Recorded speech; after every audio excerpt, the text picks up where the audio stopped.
Sebelum game. Ya, sebelum game. Sebelum game. Okey, coach. Coach. Coach. Saya pernah bagi khusus. Coach tu bawa balik rumah. Dia kata dia mesej balik coach. Ikut kawan saya buat PhD, tak boleh buat strength sewaktu sebelum game. It's not strength, it's activate. Kau kena dengar betul. Jangan buat 10 kali. 3 times is enough. 1, 2, 3, 4, 5, 6. Enough. Check. Yang tu sudah. Kau jangan buat betul selalu. Dengan pegang lu buat begini all. Itu the strength endurance. Cannot do. We cannot do the strength before the training of game. Yang kita buat ni adalah pre-activate atau activated. Kau kena ambil home base tu. Berapa kali? 6 times, 5 times. 6 times. Sikit je tak? Ready? Go. Buat kanan luar, relax. Okay. Dia nak activate muscle sini. Buat apa? Dah tak charging. 1, 2, 3, 4, 5, 6. Tukar tangan.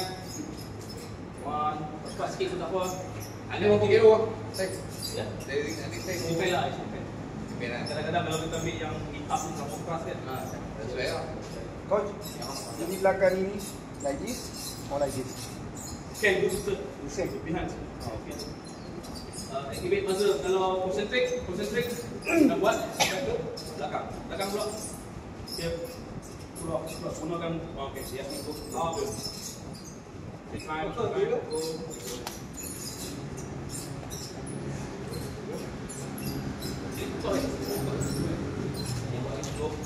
Dia pulau. Yeah. 6 times. Satunya program kita akan buat apa, coach? Kita buat ni. Tapi Cantik kawan kita. So educate them, jangan buat melawak dan kena mata kan. Dia the first player kita. The only striker in our team. So coaches must be there. Monitor. Take kaki lah. For safety. Kalau pakai boot pun tak apa, boleh buat tu. Kalau tak balance, kalau dia tak balance kaki, dia boleh pegang tangan dia tu supaya tak balance. Okey. Go. Okey, pull ni tendang ke depan different muscle. Straight. Okey, straight. Ya, bingo. Ni muscle apa coach? Kuat.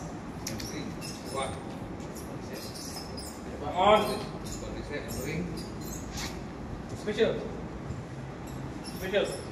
What is it? Yeah, the big muscle to reset there. This we call rectus femoris. This is semi-membraneous. Solid.